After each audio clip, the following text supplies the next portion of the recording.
The Viltrox 56mm f1.4 was released back in 2020. Currently sells for around $279. So just what do you get with this lens? Well, there's an excellent, really sturdy all-metal design, an aperture ring, and a lens hood that's also made of metal. Build quality of the 56mm f1.4 is really good. You know, that all-metal design gives it a really premium feel. And I know it has nothing to do with image quality, but I like that silver look. You know, especially paired with a silver camera like the Canon M6, it looks good, man. Another thing I really like about this lens is the built-in USB-C port. It actually makes it so easy to update firmware. You literally just plug this straight into your computer and you can update it from there. Autofocus on this lens is genuinely good. You know, it autofocuses on par with like a native Canon lens. You know, I've said it before, but Viltrox does a really good job of learning other companies' autofocus algorithms. Because I mean, Sony's autofocus is very different from Canon's dual pixel autofocus, which is very different from Fuji's autofocus, and yet Viltrox manages to autofocus really well on all three different camera systems.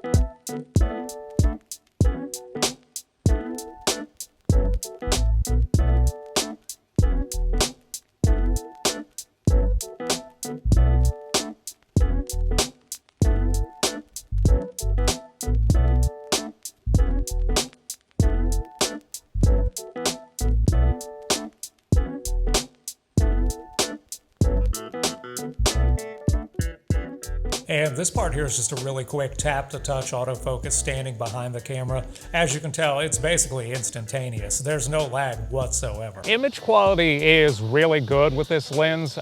It's pretty sharp wide open at f1.4. It's even sharper at f2, and it's at its sharpest around f4.0. It's worth noting there is a little bit of chromatic aberration, but obviously that's very easily corrected in post.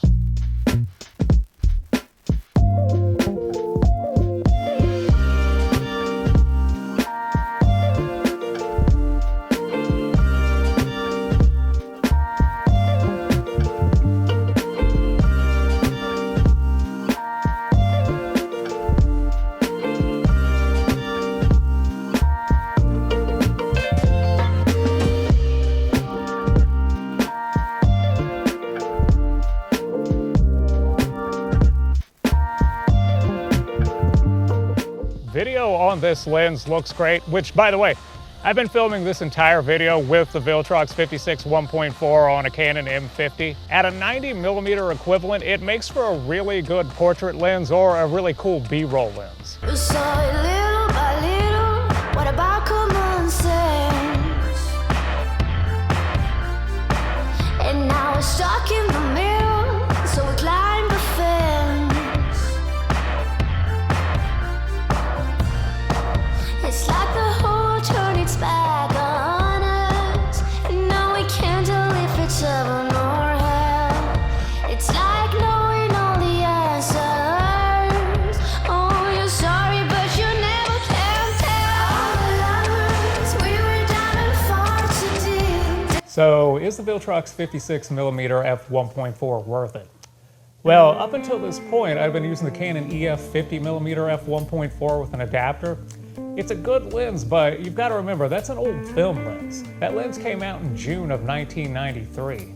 Costs a little over $300, and then you need an extra $50 to $100 for an adapter.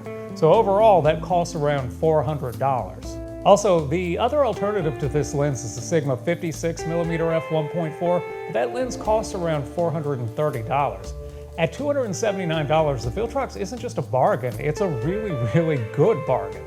I mean, you're getting good image quality, you're getting great autofocus, you're getting a built-in aperture ring, and all of that at a price that's significantly lower than any of the other options. So yeah, in that sense, it's definitely worth checking out. Anyway, I think that's all I've got for today, guys. Thanks for watching. I'll see you again next time.